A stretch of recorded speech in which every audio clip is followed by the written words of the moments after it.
A1 Chengam அப்படிங்கிற குற்றச்சாட்டு team இவங்க சொன்னதுனால ரொம்ப நேரடியான பர்சனலைஸ்டான ஒரு அட்டாக் வந்து கொண்டு வந்திருக்கிறார் திரு செங்கோட்டையன்.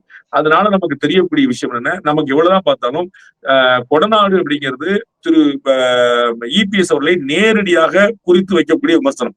அப்ப மற்ற விஷயங்கள் ஊழல், லஞ்சம், துரோகம் அப்படிலாம் பார்த்தீங்கன்னா ஜெனரலைஸ்டா அதை நீங்க மறந்தும் கூட போய்க்கலாம்.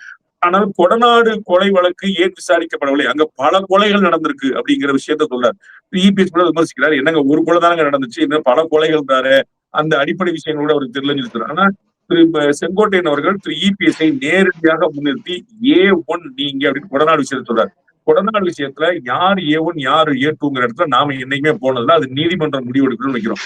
ஆனால் அந்த வழக்கு விசாரணை அதிமுக ஆட்சியில இருந்த அந்த 4.5 வருஷம் நடக்கல, திமுக ஆட்சியில இருந்து முடிச்ச அந்த 4.5 வருஷம் நடக்கல. இந்த கேள்வி ஏதோ சம்திங் சஸ்பீசியஸ் ஏதோ ஒரு நடந்திருக்கு அப்படிங்கிற மாதிரி எண்ணத்தை தான் மக்களுக்கு ஏற்படுத்தும். அப்ப எல்லாருமே அவர்கள் வந்து மாறி மாறி மண்ணை வாரி தூற்றி நம்ம வந்து காமெடியா வந்து ஒரு வடிவேல் விமர்சனத்தை வச்சோம் அப்படின்னா, என்னுடைய ஃபேமிலி அவர் கேவலமா பேசுவாரு, நான் அவர் ஃபேமிலி ரொம்ப கேவலமா பேசுவேன் அப்படிங்கிற மாதிரி வந்து வச்சுக்கிட்டு இவர்கள் எல்லோருமே தூற்றி மண்ணை வாரி தூற்றிக் கொள்வதன் மூலமாக இவர்கள் தான் அவர்களுடைய கட்சிக்கும் அவர்களுக்குமே வந்து ஒரு தீங்கிழைக்கிறார்கள், ஒரு லாஸ் ஏற்படுத்துறாங்க.